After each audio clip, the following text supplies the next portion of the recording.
देखिए, ऐसा इसलिए कि एक फाइल थी ऐसी जिसमें नॉट बाबर ने खुद ये बात कबूली थी कि मैं खाना खा रहा था और मुझे जवाहरलाल नेहरू का फ़ोन आया, पंडित जवाहरलाल नेहरू का फ़ोन आया कि तुम्हारा शिकार अल्फ्रेड पार्क में मौजूद है। मैं अपने 37 सिपाहियों के साथ वहाँ पर पहुँचा और मुझे उस व्यक्ति की जांघ दिख रही थी जिस पर मैंने फायर किया। उसके बाद उधर से भी ताबड़तोड़ गोलियां चली और वो व्यक्ति वहीं पर किस कारण से वो मर गया ऐसा उसका कहना था। और वो जो फाइल थी, उस फाइल के अंदर से वो जो पन्ना था, मुख्य पन्ना, वो बाद में गायब करा दिया गया। ये नॉट बाबर का बयान है। इससे ये सिद्ध होता है कि उन्होंने मुखबरी करी थी। और उन्होंने अपनी बुक में भी उस बुक का मुझे नाम नहीं याद आ रहा है, उस बुक में भी उन्होंने ये जिक्र किया कि हाँ, चंद्रशेखर आजाद उनसे मिलने गए थे और उन्होंने उनसे ये भी कहा था कि ये रास्ता छोड़ दो आप। जवाहरलाल नेहरू ने ये बोला था कि ये रास्ता आप छोड़ दो, ये रास्ता नहीं है। तब आजाद जी ने उनसे यही कहा था कि आप हमें उपदेश मत दीजिए, हमें जो करना है, हमें जो करना है वो हमारा रास्ता अपने हिसाब से हम करेंगे। फिर वो उन्होंने कुछ पैसे भी देने का प्रयास किया चंद्रशेखर आजाद जी को, लेकिन वो पैसे उन्होंने नहीं लिए। वो वैसे ही आजाद अल्फ्रेड पार्क चले गए। उसके बाद की कहानी सबको पता है। आज ही के दिन उनको शहादत मिली थी जी, आज के दिन 10:32 पर सुबह अल्फ्रेड पार्क, पूर्व में अल्फ्रेड पार्क, आज वो शहीद चंद्रशेखर आजाद पार्क है। नॉट बाबर जब Uttar Pradesh of superintendent of Uttar Pradesh police उस समय का, सूचना पाकर वो 2 मुखबरियां हुई थी। एक हमारे क्रांतिकारियों उधर से भी थी, एक पुख्ता मुखबरियां थी। क्रांतिकारियों की तरफ से भी वो भी एचआरए का सदस्य था। ये जो आप एचआरए देख रहे हैं वो भी एचआरए के सदस्य थे। वीरभद्र तिवारी वो भी मिले हुए थे। शंभूनाथ इंस्पेक्टर भी मिला हुआ था। पक्की मुखबरी थी। उस मुखबरी पर वो वहां पहुंचे और घुटना आजाद जी का दिख रहा था, जो आज भी मेन गेट है, आप देखोगे उस सामने जहां पर प्रतिमा लगी वहीं पर वो पेड़ था जामुन का।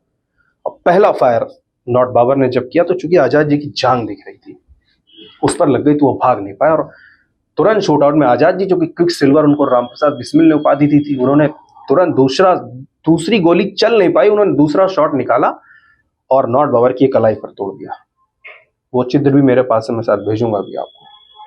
और उसके बाद फिर नॉट बाबर तो गोली नहीं चला पाए, दाएं बाएं उनके सिपाही गोली चलाते रहे। और काफी फायरिंग के बाद फिर उन्होंने आखिरी जो गोली थी, उनकी शपथ थी कि एक गोली जो एक वो रखते थे अपनी सदरी में हमेशा। तो लोग पूछते थे ये खाना खाली क्यों रखते, उन्होंने कहा ये जो गोली है ये तब चलेगी जब ये मेरे लिए अपने ऊपर मैं चलाऊंगा, क्योंकि मैं आजाद का जो उनका संकल्प था, मैं आजाद हूँ, आजाद था, आजाद रहूंगा, वो उस लिए उन्होंने बचा करके रखी थी। और वो संकल्प उन्होंने उस दिन पूरा किया। आपने जैसे बताया कि वीडियो विजुअल जो कम है उनको साजिश रची गई, उनको सामने नहीं आने दिया, तो ये साजिश किसने रची? ये साजिश हमारी जो सरकारें थी उन्होंने रची थी। सरकार के बड़े बड़े लोगों ने रची। जो शिक्षा के विभाग हैं, डिपार्टमेंट उनके पास है, उन्होंने रची थी कि किसी क्रांतिकारी का नाम नहीं आना चाहिए देश को आज़ाद होने में। देश को आज़ाद उसी एक परिवार ने बनाया जिसकी सत्ता थी। तो थे वो बहुत से नष्ट भी हो गए। आज कितने संग्रहालय हैं जिनमें आप शहीदों की चीज़ें देख सकते हो, आप नहीं देख सकते, क्योंकि जो थी वो भी हटा दी गई। अब जो प्रयास हुए हैं, मैं किसी गवर्नमेंट की तारीफ नहीं कर रहा हूं, मैं तारीफ उनकी कर रहा हूं जिन्होंने मुझे खुद आपके सामने बैठा हूं। मैं एक प्रतिमा लखनऊ में बना रहा हूं चंद्रशेखर आजाद जी की, 151 फीट की। उस प्रतिमा में उसी प्रदेश के मुख्यमंत्री ने मुझे बनाने के लिए कि आप यहाँ पर बना सकते हैं, जमीन दी। पिछली सरकार तो सुनने को भी तैयार नहीं थी कि हु आर यू। तो पिछली जो कांग्रेस सरकार थी वो नहीं सुनने को तैयार? कांग्रेस सरकार तो उनसे तो ये भी नहीं सोच सकते थे हम बात करें। यूपी में भी जो सपा सरकार थी उन्होंने भी नहीं सुना। मायावती सरकार थी, उन्होंने वो तो बात करना ही नहीं कि आपको ये भी नहीं बताएंगे हम मिलेंगे कि नहीं मिलेंगे। अब उत्तर प्रदेश सरकार काकोरी कांड जिस जगह पर हुआ है वो वहां पर जाते हैं। हर जिस दिन काकोरी कांड हुआ 9 अगस्त 1925 जब भी आता है वो पूरा कैबिनेट जाता है नमन करने। तो इस तरह के लोग हमें चाहिए। हमें पार्टी नहीं चाहिए, हमें योगी जैसे लोग चाहिए।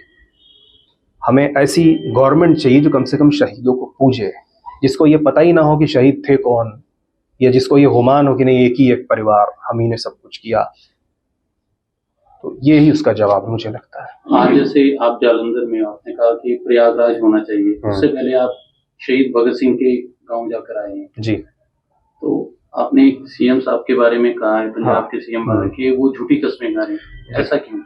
देखिए, झूठी कस्में वो खा रहे हैं ये मुझे मध्य प्रदेश में ही पता चला था। ऐसा नहीं कि मैं पंजाब में आ गया कि यहाँ किसी ने मुझे बता दिया, क्योंकि मैं हर स्टेट में लगभग महीने में 2-3 स्टेट में मेरे दौरे रहते हैं शहीद, चूंकि जिस फैमिली से हूँ, तो मुझे इस स्टेट के बारे में ही ज़्यादा क्यों पता चलता है कि उसके लिए आप कुछ क्यों नहीं कर रहे हो, आपके घूमने से क्या हुआ। तो वो चीज़ें कानों में पड़ती हैं। फिर जब मैं यहाँ आता हूँ, यहाँ मैं कंफर्म करता हूँ, यहाँ के लोग से पता चलता है।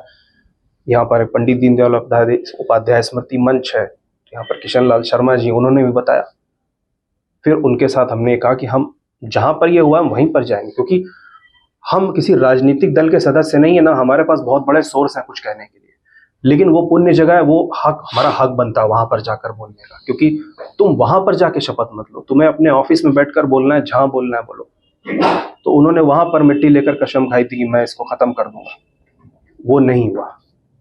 तो हमने वहीं जाकर उनको ये बोला है कि यहाँ पर आप मत बोलिए, किसी भी पार्टी के आप सदस्य होंगे अच्छी बात है, लेकिन शहीदों को बीच में मत घसीटिए, ना इन पुण्य स्थानों को घसीटिए।